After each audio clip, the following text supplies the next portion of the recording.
여러분 안녕하십니까. 오늘이 그 일요일 오전 9시 36분을 지금 가리키고 있네요. 다음 주 일요일 날은 내가 여행을 계획하고 있습니다. 그러니까 다음 주말에는 내가 인간탐구 여기는 녹화를 못하겠고요. 대신 방랑이 인생에 이제 영상을 올리리라 생각합니다. 그렇게 아시고요. 그래서 나는 예전에도 내가 여러분들한테 늘 얘기했듯이 나는 구독자 수라든가 조회수에 대한 미련을 버렸다. 그러니까 보든 말든 그건 여러분들 자유입니다. 그렇다는 걸 말씀드리고 여러분들한테 예고했듯이 이번에는 여간첩 김수임에 관해서 얘기를 하겠습니다. 김수임이가 여간첩이라는 그런 사용원도를 받고 한강 백사장에서 이제 하얀 모시 저고리 치마, 그러니까 하얀 모시로 된 한복을 입고 사형수 여러 명의 저격수 앞에서 총을 받은, 그래서 가슴에 이 하얀 소복을 입은 가슴에 피가 선열의 피가 흘러내려서 세상을 떠난 여자인데, 그럼 왜 이렇게 이 김수임이가 참 총살형을 받고 죽었는가? 여기에 대해서 얘기를 해보도록 하겠습니다. 여간첩 김수임 사형 선고, 월북한 리강석도 미제 앞잡이로 몰려 북에서 처형됐다. 리강석이라고 했는데 리강국입니다. 이강국. 1950년 6월 15일 김수임 사형 선고. 한 남자에 대한 사랑이 간첩의 죄를 정당화할 수는 없다. 재판장 육군대령 김백일이 차갑게 말했다. 피고석에 선 여자는 무려 19가지 혐의로 고발되어 있었다. 미군 헌병사령관 베어드의 동거녀였고 한 아이의 어머니였던 그녀는 베어드의 차로 남로당의 거물이었던 애인 이강국을 월북시키고 기밀을 빼내고 북에서 남로당에 보내는 정치자금을 전달하는 등 일대 스파이 행각을 벌였다는 것이 그녀의 죄목이었고 김백일 대령은 사형을 선고했다.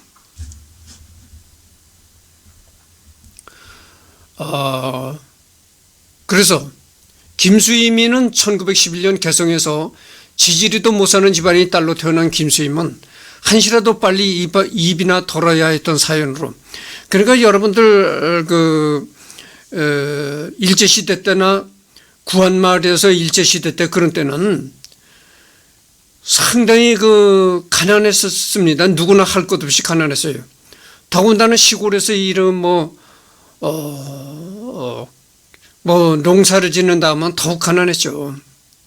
그래서 이 김수임이 집안도 역시 가난했다고 합니다. 그래서 입 하나라도 덜어야 하겠다는 그런 절박한 심정에서 이제 11살 된 딸을 남의 집 이제 민며느리로 이제 보내는 것이죠. 민며느리로 들어간다. 신랑은 15살이었다. 하지만 시집살이는 혹독했고 남편은 철도 없고 경우도 없었다. 시집간 지 4년 만에 김수임은 야반도주를 하게 되는데 다행히도 미국 선교사의 도움을 받아 미국인 독신녀의 수양딸이 되어 성장한다. 15, 남편이라 봐야 15살인데 15살 어린애가 천진난만하죠. 그래서 이제 민면으로 들어가서 고생하다가 시집간 지 4년 만에 김수임이가 이제 야반도주를 하게 됩니다. 민며느리 집에서 탈출하는 겁니다. 한밤중에. 그래가지고 그때 당시 다행히도 미국 선교사의 도움을 받아 미국인 독신녀의 수양딸이 되어서 이제 성장하는 거죠. 이화여전을 다니면서 시인 모윤숙 등과 친분을 나누게 되는데, 그래서 미국 선교사의 딸로 들어가서부터 이제 공부도 하게 되는 겁니다. 그래서 이제 이화여전까지 이제 졸업하기, 이화여전에서 이제 영문학을 전공하기까지 했었는데요. 그때 이화여전, 지금의 이화여전이 지금의 이화여대죠. 그때 이화여전을 나온다는 건 말이죠. 정말 인테리 중에 인테리입니다. 여러분들 그 희소 가치가 그때는 요즘엔 뭐 막말로 뭐 다들 가는 게 대학이지만 그 일제시대 때나 그때는 그렇지 않았었거든요. 대학이라는 게 그렇게 함부로 가는 수 있는 게 아니었습니다. 그때 이화여전을 나왔으면은 정말 그 선택받은 여자라고 할 수가 있는 겁니다. 시인 모윤숙 등과 친분을 나누게 되는데 언젠가 이 내가 모윤숙이라는 여자에 관해서도 이제 그 인간 탐구를 할 기회가 있을 것입니다. 어느 날 모윤숙은 그녀에게 한 남자를 소개한다. 경성제국대학 법대생 이강국이었다. 경성제국대학이라는 건 지금으로 말하면 서울대입니다. 그러니까 일제시대 때 서울대가 경성제국대학이다 이 말이죠. 그러니까 지금의 서울대 전신이 경성제국대학입니다. 그러니까 지금으로 말하면 서울대 법대생이었던 이강국을 만났다 이겁니다. 모윤숙이 소개로 그들의 첫 만남은 함흥 감옥 면회실에서 이루어졌다. 이강국은 원산 총파업 지원 활동을 하다가 옥고를 치르고 있었다.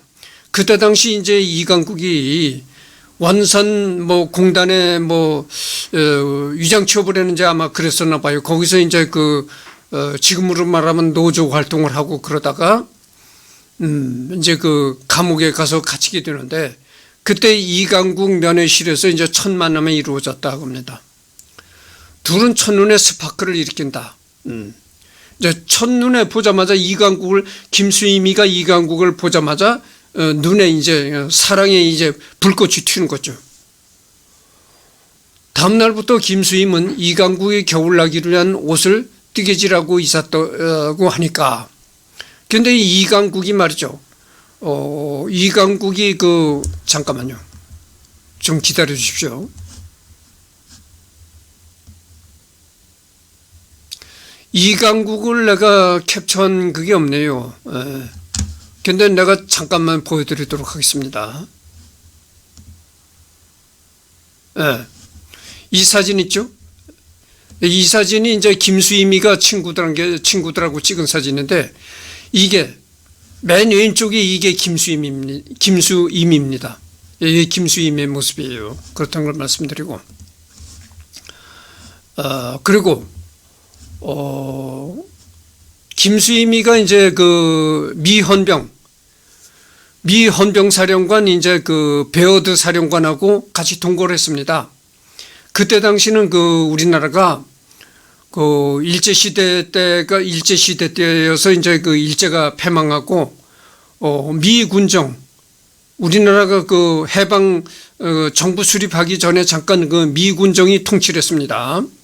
미군정의 베어드 헌병사령관하고 같이 동거를 했던 집입니다. 이게 김수임이가 이제 미 헌병 베어드 사령관하고 같이 동거했던 옥인동 19번지 집입니다.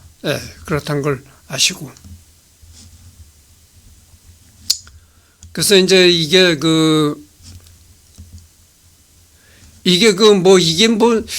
굉장히 그림이 안 좋은데 이게 베어드 사령관입니다. 베어드 헌병 사령관님이죠. 이 베어드 헌병 사령관이 1980년에 이제 사망했습니다. 1891년에 태어나가지고 1980년에 사망했는데 이 베어드 헌병 사령관하고 이제 김수임이가 동거를 했던 것입니다. 하지만 이강국은 유부남이었고 독일로 유학을 떠나버렸기에 둘의 사랑은 결실을 맺지 못했다. 그러면 이강국이라는 사람이 어떤 사람이었었느냐? 여기서 잠깐 이강국에 대해서 내가 얘기를 하겠습니다. 이강국이가 도대체 어떤 사람이었길래 이강국이를 보자마자 김수임이가 사랑의 불꽃이 튀었느냐? 이강국이 내가 사진을 캡처했었는데 내가 유실이 됐어요. 그래가지고 여러분들한테 보여드리지 못하는 걸 안타깝게 생각합니다.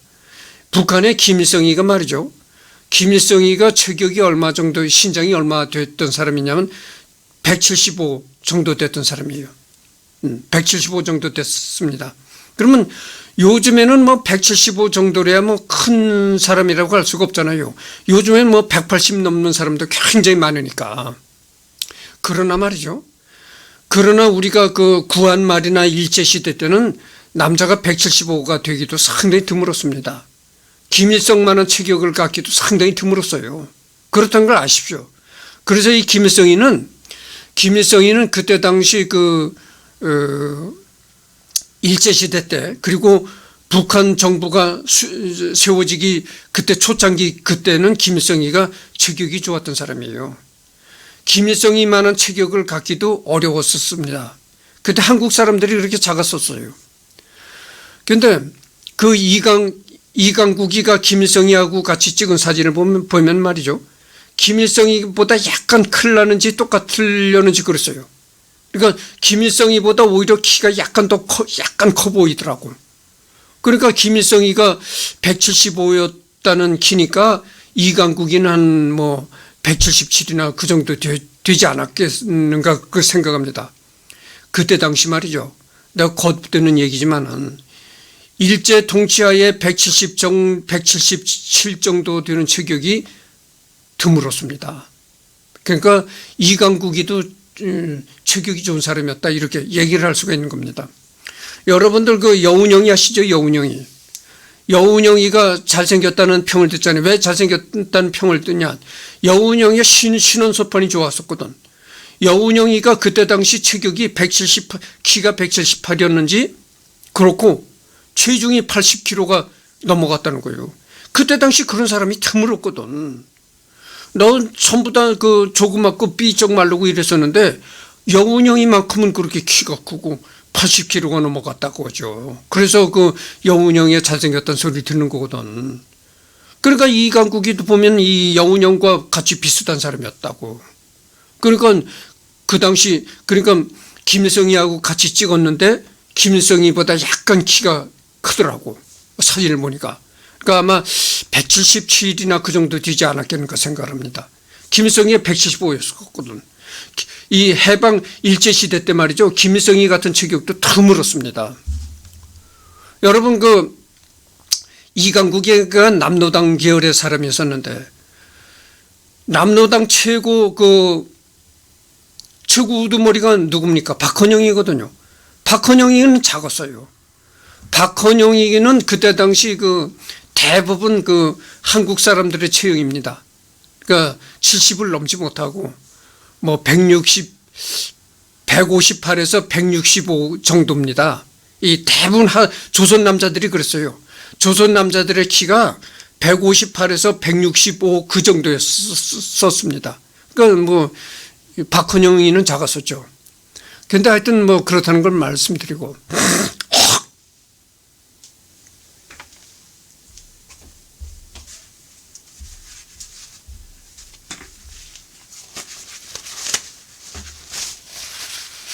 그래서 김수임이가 이강국이를 처음 보자마자 눈에 이 사랑의 불꽃이 튀긴 게 우선 체격적으로도 뭐 그 당시로선 보기 드문 체격이었고 그 다음에가 또 이 사람이 악기도 얘기했지만 서울대 전신이라고 했잖아요. 서울대 전신이 경성제대였었거든. 일제시대 때는 경성제국대학이라고 했거든.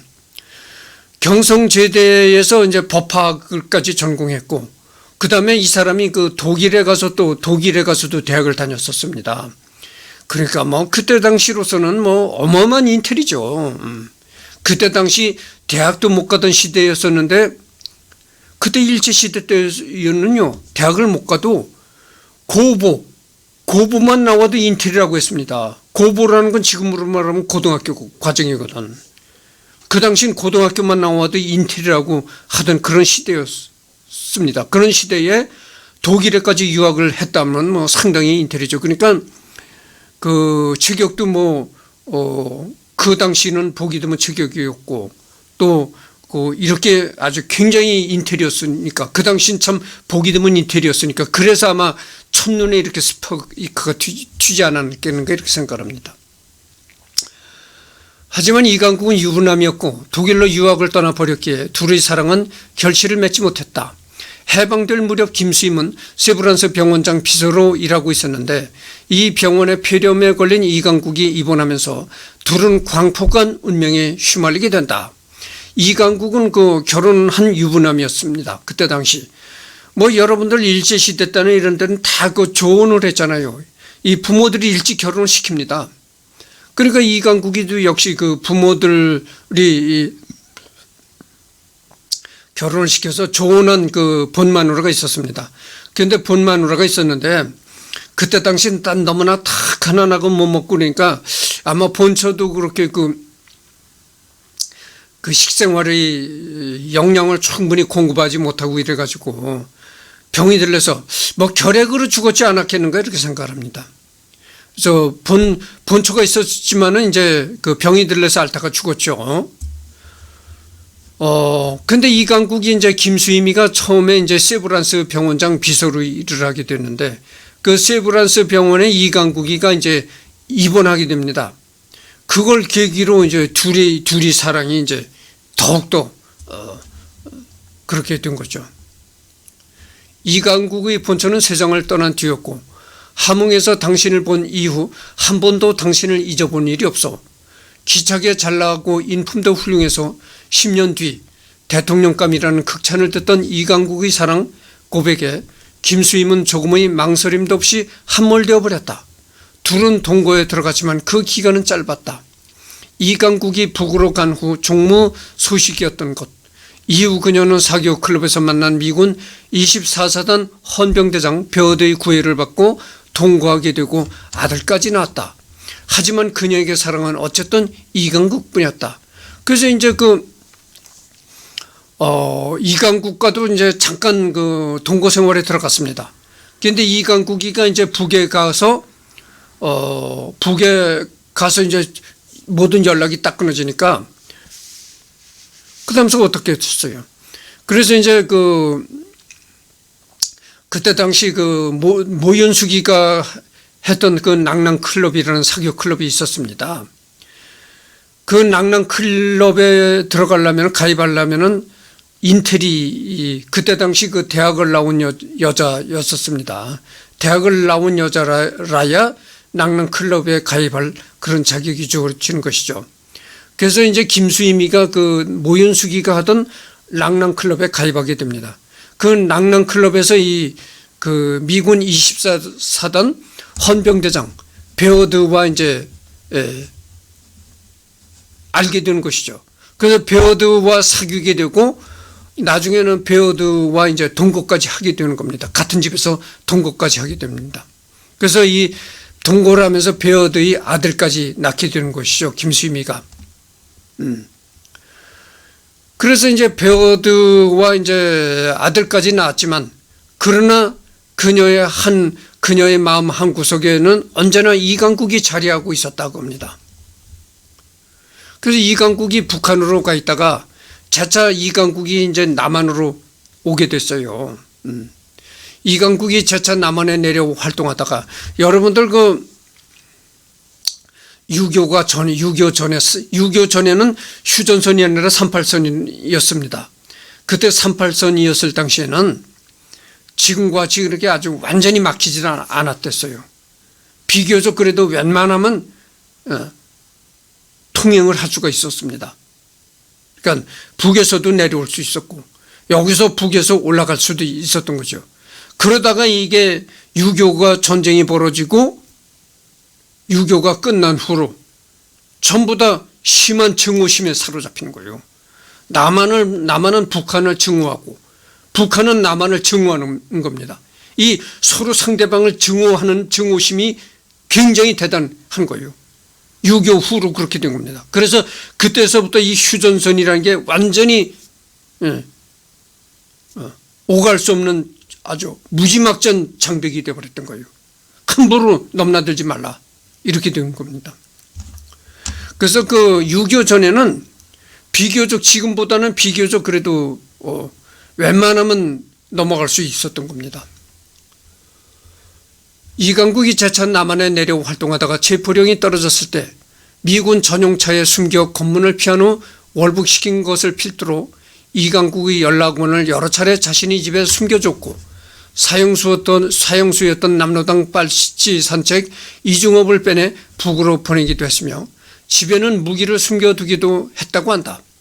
간첩 행위를 한 것은 사실로 보이지만 그녀는 아무런 이념도 정치적 동기도 없었다. 그녀를 그렇게 만든 것은 오로지 사랑이었다. 그래서 그 전숙희라는 글 쓰는 문필가가 있었어요. 이 전숙희 여사가 전숙희라는 사람들이 이제 세상을 떠났는데 나이가 많아서 세상을 떠났는데 이 전숙희 여자가 사랑이 그녀를 쏘았다라는 책을 쓴 게 있습니다. 사랑이 김수임을 쏘았다는 거죠. 김수임이가 이렇게 지독한 이강국과의 사랑병에 걸려가지고 이강국을 북으로 피신시킨 겁니다.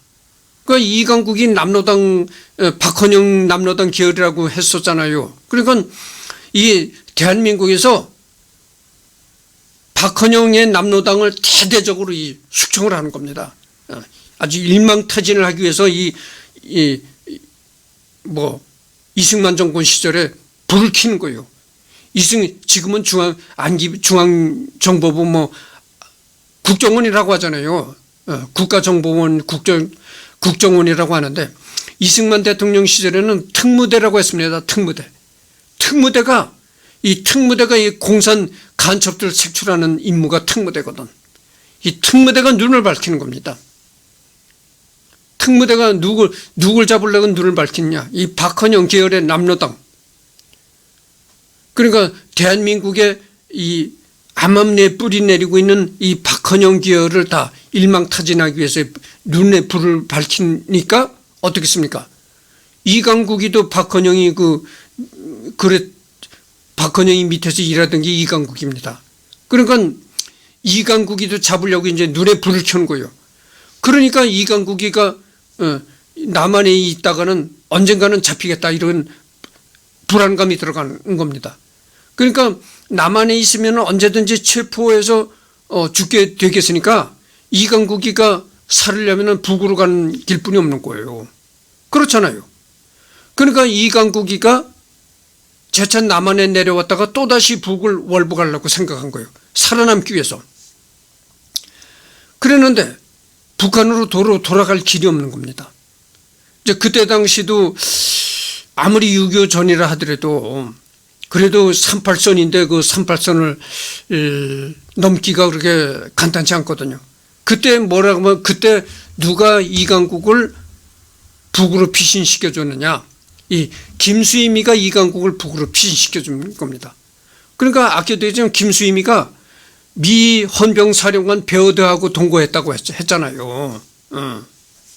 그러니까 미 헌병사령관이라는 거는 참 권한이 막강합니다. 우리나라 경찰이나 우리나라 특무대 요원들이 우리나라 수사 요원들이 미국 베어드 사령관의 집을 들어가지를 못하게 돼 있는 거예요. 취해법권 구역입니다. 지금의 외교 대사관 같이 그런 식이 된 거예요. 대사관 여러분들 미국 대사관 이런 데를 우리나라 수사관들이 들어가질 못하잖아요. 취법권 구역이라고. 그러니까 그런 권한을 이용해 가지고 미 헌병사령관 베어드가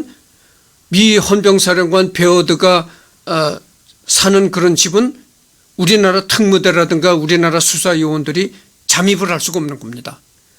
그런 권한을 이용해 가지고 베어드하고 같이 동거하던 김수임이가 이강국을 미국 헌병사령관 집으로 불러들여 가지고 숨겨놓고 있다가 의사로 가장을 시켜가지고 북으로 피신시키는 거예요. 그 차는 베어드 사령관, 그러니까 베어드 미국 헌병사령관 차에다가 이강국을 의사 가운을 입혀가지고 의사로 위장을 시켜가지고 북으로 피신시키는 겁니다. 그러면 김수임이가 개성이라고 그랬잖아요. 개성이 고향이라고 그랬잖아요. 이제 김수임이가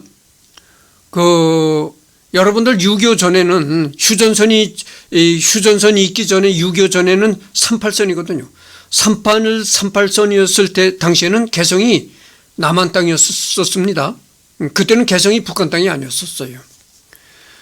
그 이제 그 김수임이가 고향이 개성이라고 했잖아요. 미국 베어드 헌병사령관한테 김수임이가 그럽니다. 우리 친정어머니가 개성에서 진짜 지금 위급하다. 병이 들려서 위급하니까 의사를 보내줘야 되겠는데 당신 차를 좀 빌려달라. 이렇게 해가지고 이렇게 베어드를 꼬셔가지고 베어드 차에다가 이강국이를 해가지고 피신시킨 겁니다.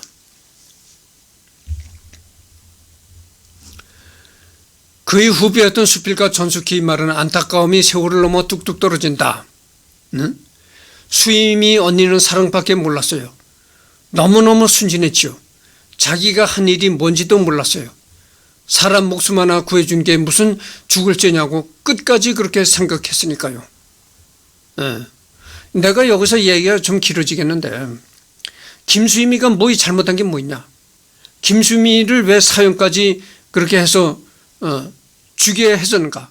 이 김수임이를 이 동정하는 동정 여론이 굉장히 지금 많이 생깁니다.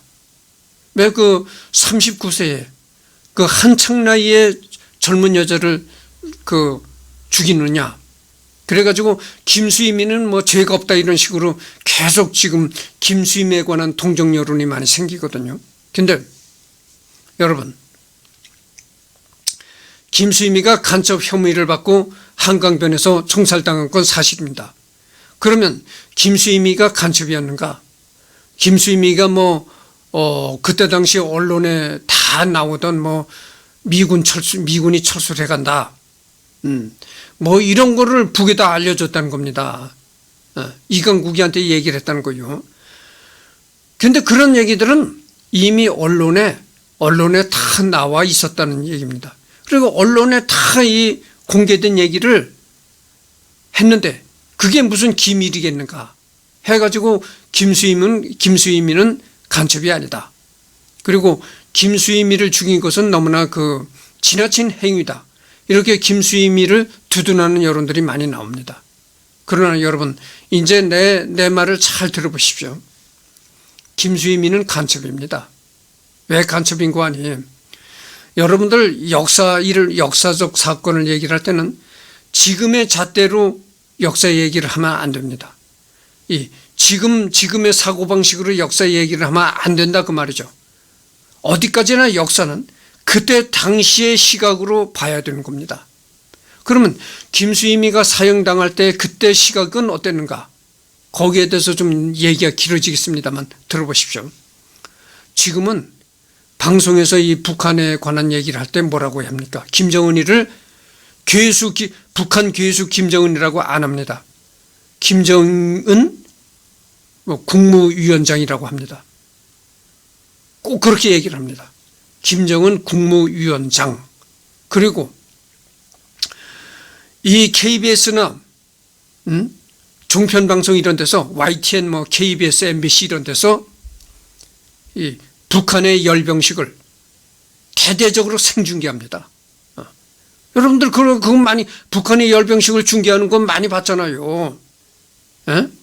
그게 지금의 현실이라고 했죠. 그런데 이승만 대통령 시절에는 어땠는가? 이승만 대통령 시절에 만약에 북한의 열병식을 라디오 중계를 했다든지, 북한 이승만 시절에도 TV가 있었습니다. 그런데 TV가 굉장히 보급이 아주 소수에만 보급이 됐었죠. 서울의 상류층만 흑백 TV를 놓고 있었을 때입니다. 그것도 하루 인정을 방송되는 게 아니고 하루 한 두세 시간 방송하고는 또 방송이 끊어졌다가 또다시 방송을 하고 이럴 때였습니다. 그런데 이승만 대통령 시절에 북한의 열병식을 생중계한다? 상상도 못하던 때였습니다. 이승만 대통령 시절에는 이 특무대 요원들이 KBS나 MBC 그 방송국에 상주하고 있었을 때입니다. 이 특무대 요원이 KBS나 MBC 방송국에 아주 사무실을 꾸려놓고 있는 거예요. 그래가지고 특무대 요원이 이 KBS 사장을 함부로 방송을 못하게 그렇게 하는 거예요. 그래서 만약에 KBS 사장이 북한 소식을 방송했다면 그건 그 즉시로 특무대에 끌려가는 겁니다.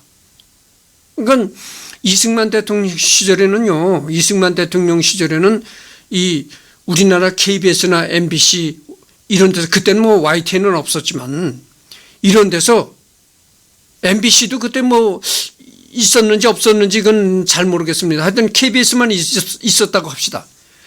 만약에 KBS에서 북한 소식을 방송했다면은 그 KBS 사장은 즉시 특무대로 끌려가는 겁니다. 뼈등 못 추린 거예요. 그러니까 이승만 대통령 시절에는 북한 소식을 일체 방송을 못하는 겁니다. 북한에 관한 이 뉴스를 다룰 수가 없는 거예요. 그래서 여러분들 내가 어렸을 때 이 강원도에서 컸는데, 내가 어렸을 때는요, 이 북한의 대남 그 방송을 듣지를 못하게 하는 거예요. 이 라디오 다이얼을 돌리다 보면 이 내가 북한과 가까운 이 휴전선 지역에서 살았었거든요. 그러니까 휴전선 지역에서 살으니까 이 북한 방송이 잘 잡힌다고. 이 라디오 다이얼을 돌리다 보면 북한 방송이 잘 잡혀요. 근데 여러분들 또 하나, 내가 참 얘기가 길어지지만 들어보십시오. 여러분들 그 이승만 대통령 시절이나 이럴 때는요, 북한이 전기가 풍부했습니까? 남한이 전기가 풍부했습니까? 북한이 전기가 풍부했어요. 북한이 더 잘 살고 전기가 풍부했습니다. 남한은 전기가 부족할 때였어요. 그걸 아셔야 돼요. 그래서 이 전파도 북한 방송은 굉장히 출력이 강합니다. 전기가 풍부하다 보니까 전파를 강하게 쏩니다. 그런데 남한은 전기가 없어가지고 이 출력이 약해요. 이 KBS 방송도 출력이 약합니다. 그래서 라디오를 돌려도요, 남한 방송보다는 북한 방송이 잘 걸립니다.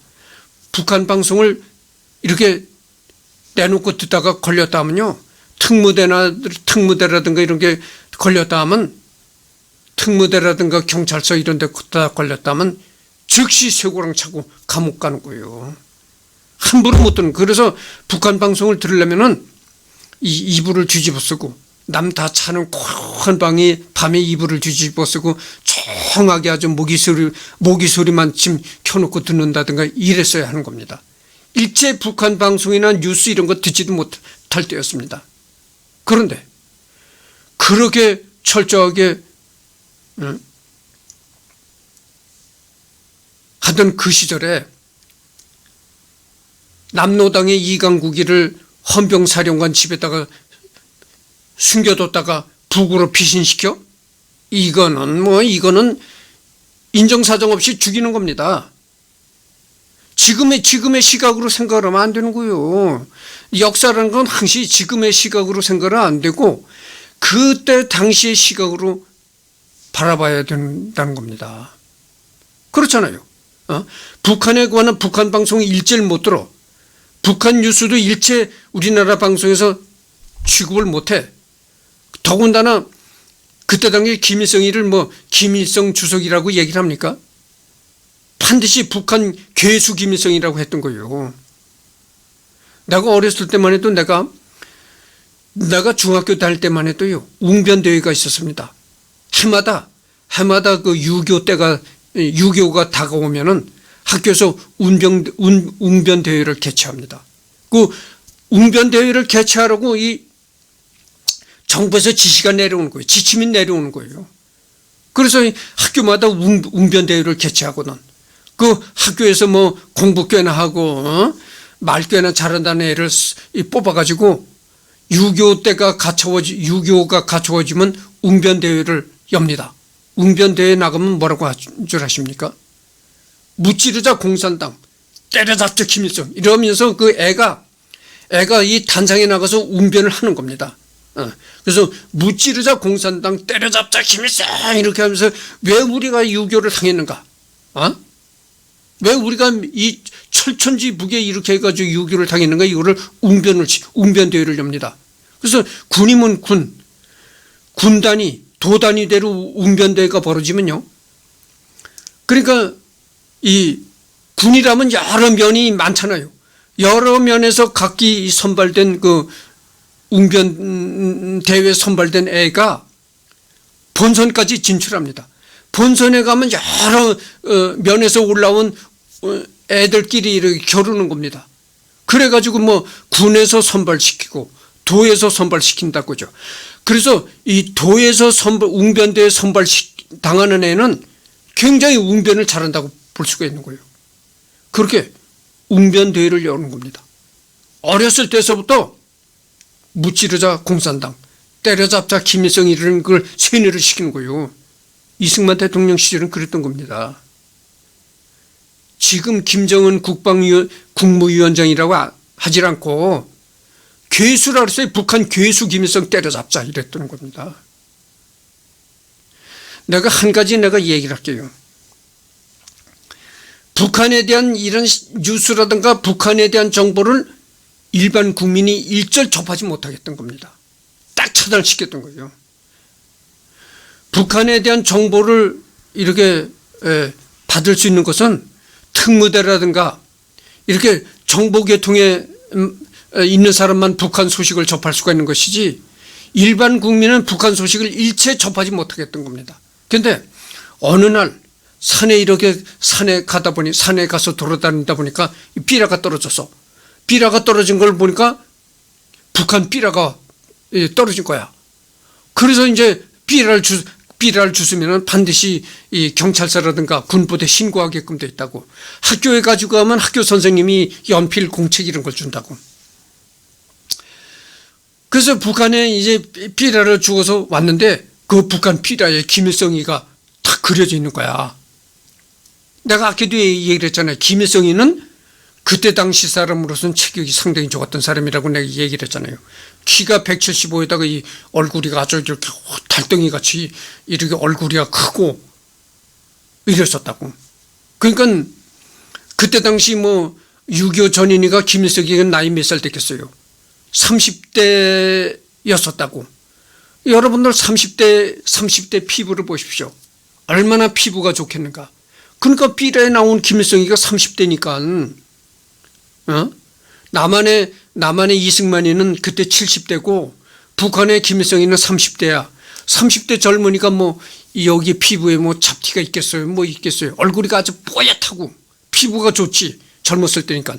그러니까 피부가 아주 하얗고 뽀얗고 얼굴이 이런 게 잘 먹어서 그때 모든 사람들은 다 이제 못 먹어서 비쩍 말라 있는데 김일성이 모르니까 아주 얼굴에 현 게 포동포동하게 살이 올라가지고 이렇더라 이거야. 그러니까 그 삐라를 본 우리 시골 우리 노인네들이 뭐라고 하냐면 야 김일성이가 잘생겼구나. 잘생겼다고 감탄하던 노인네들이 많았었어요.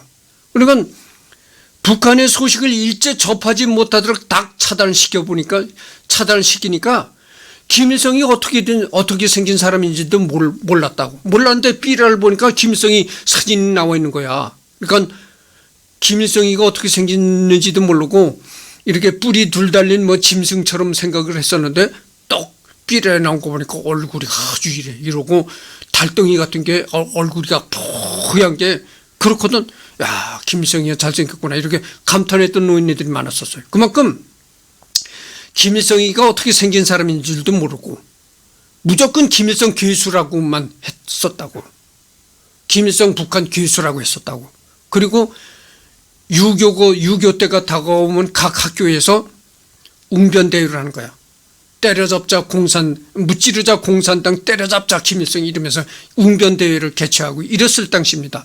그랬을 당시 남로당의 이강국이를 집에다 숨겼다가 피신시켜서 북으로 보내? 그것 하나만으로도 충분히 사형감이었었다 그 말이죠. 그러니까 김수임이는 이건 뭐 그때 당시 시각으로 본다면은 이 동정의 여론이 동정할 수가 도저히 없는 거예요.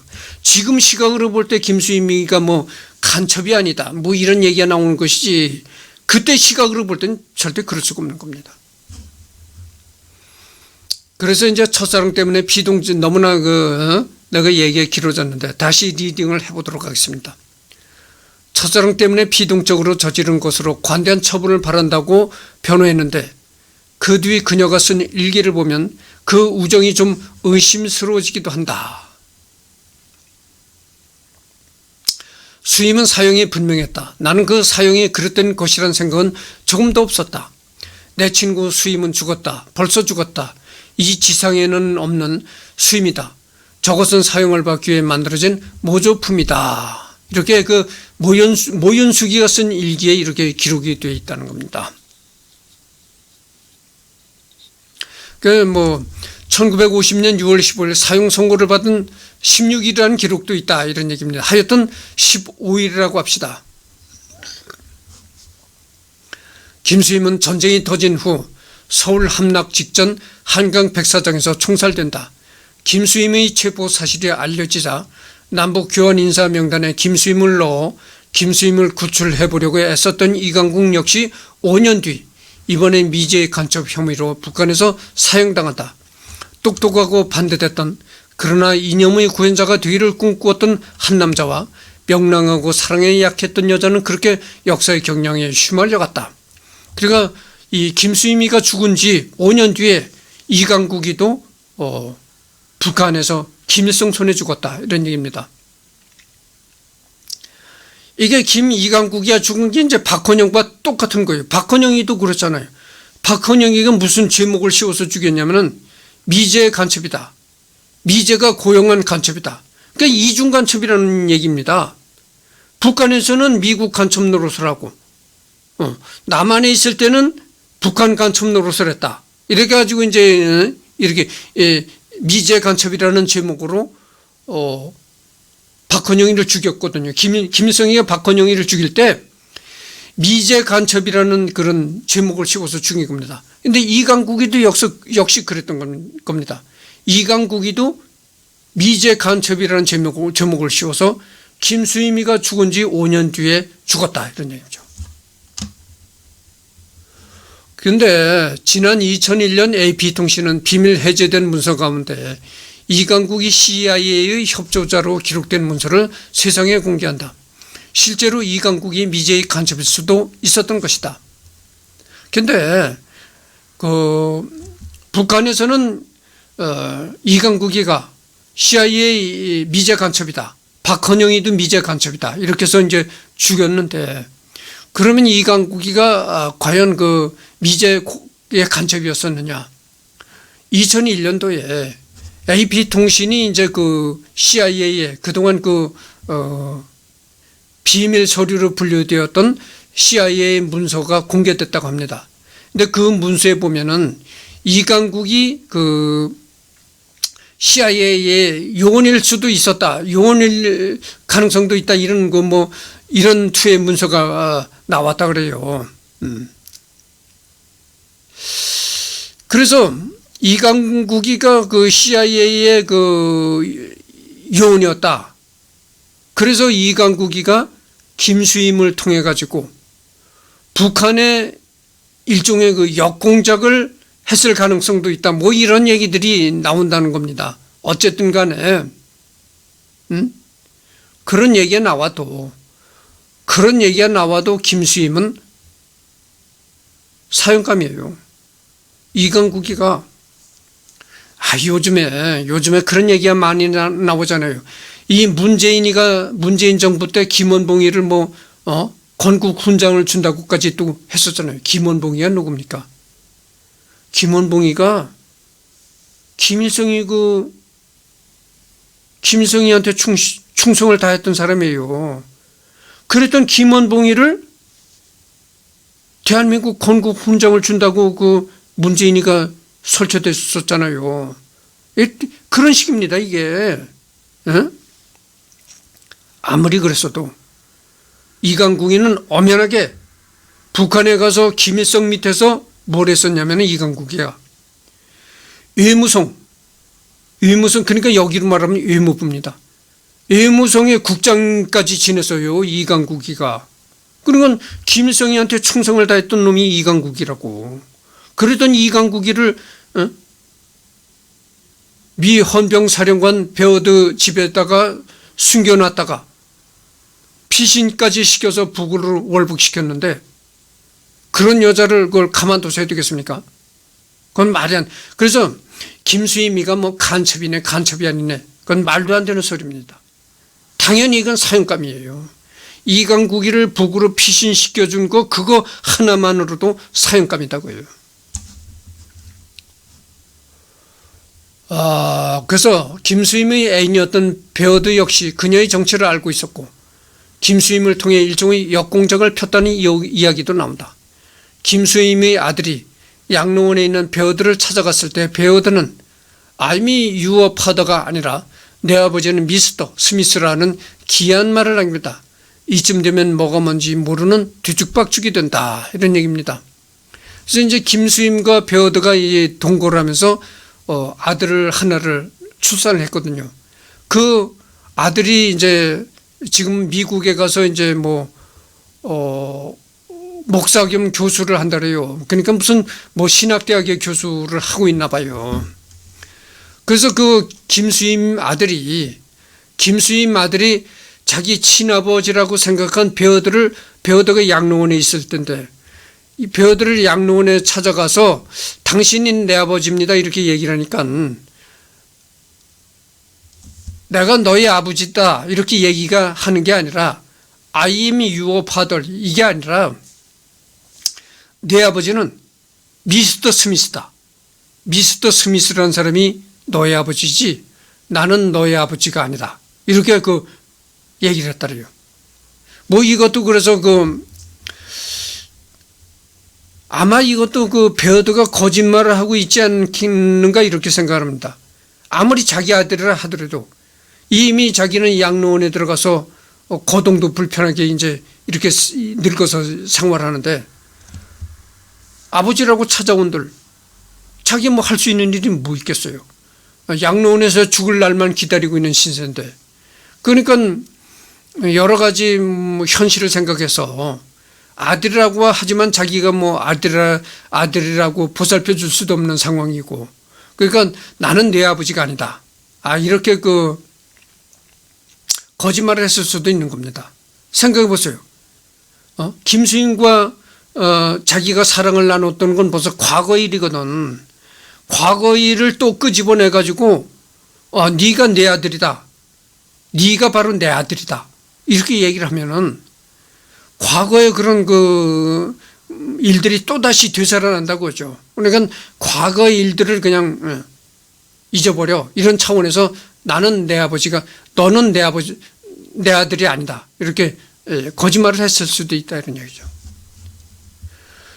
종달새처럼 제잘되기 좋아했던 사랑의 목숨을 걸었을 뿐 이념 따위는 몰랐던 것으로 그녀를 아는 모두가 증언하는 한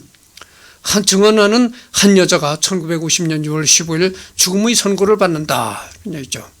그래서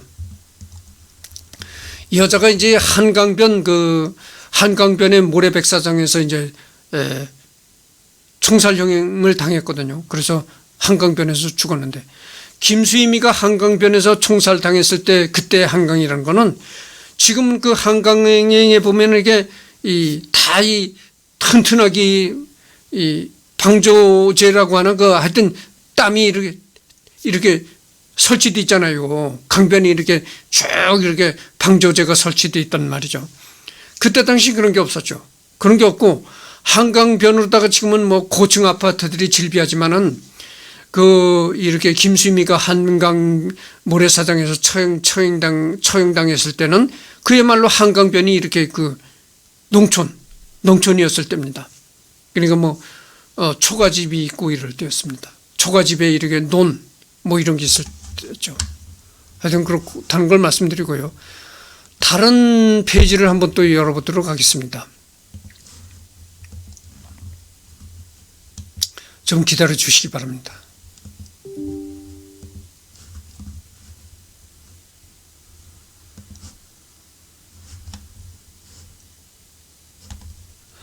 다음 페이지를 열어보기 전에 말이죠.